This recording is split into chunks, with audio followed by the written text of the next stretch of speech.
Okay, so this is the moment I cannot say that you all have been waiting for, because probably not, but definitely the moment I've been waiting for, to taste my pepper jelly finally on some crackers. I've tasted it all along, of course, while I've been making it. Probably not since I put the fruit pectin in. Now, normally this pepper jelly, very spicy, you don't use it like this. You can do whatever you want with it, of course, but normally it's used like a condiment. I've been watching my mom. I actually helped her a couple times make it over the years, so I've gotten to do that. But this is the first time I'm making it on my own. Now, this is a little bit different than hers, because I got the idea to infuse the pepper jelly, which is made with Scotch bonnet peppers and other peppers and bell peppers, but with some wild black raspberries. The way they're edible, they're tasty, they grow around the lake across the street from my house. So I picked a bunch and I added them to the mix. And now I'm gonna taste it. Got some nice water crackers for the occasion, some Gruyere cheese, but I'm gonna taste it first without the cheese. Oh, it's good. Sweet, spicy,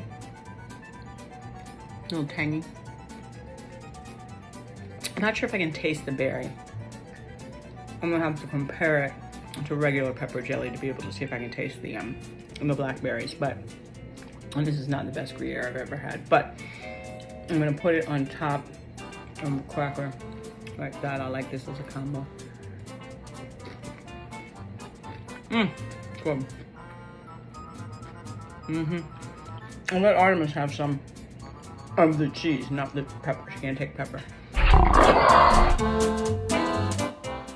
But see, I'm not eating from a full jar. I'm using, you know, what's stuck to the measuring cup as I was dishing it into the little jars. Here, that's one of the advantages of making it. These are the little jars I put it in. So I'm gonna sit here and eat some of it now. It's only 11 o'clock at night.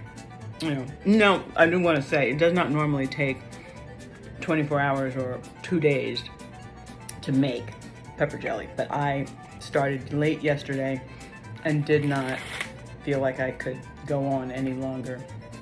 So I hadn't added the pectin yet, so it was still a very liquid, syrupy form. And then I left it overnight, and then this evening started again. Added the pectin. It's jelly. Artemis is looking at me like, what are you talking about? I'll give you a cracker and some cheese. That's all you need to know about. But I'm gonna enjoy this now, so bon appetit.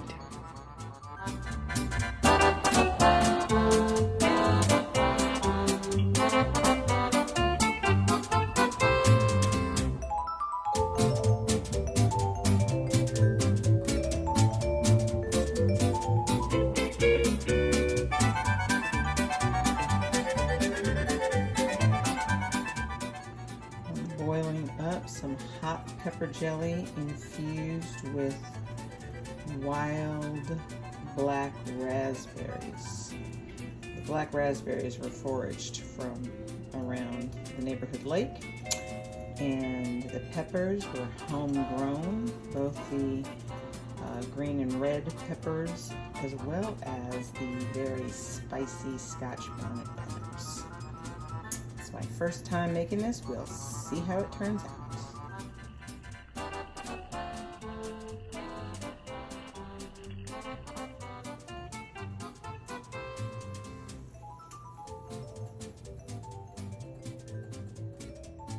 Okay, moment of truth. I've been making this my first batch of pepper jelly. This is going on day 2. It's not really supposed to take that long, but I got so tired last night I didn't want to put the fruit pectin in. So I let it sit all day, and I just boiled it up again. I cleaned the jars, sterilized them again. And now I'm gonna put this hot liquid into the jars after I've added this. I already added the fruit pectin, so you know, hopefully it will, you know, it'll work. My mom just sent me a text saying not too much, because I said, how viscous should it be? She said, like syrupy, not like you're making candy.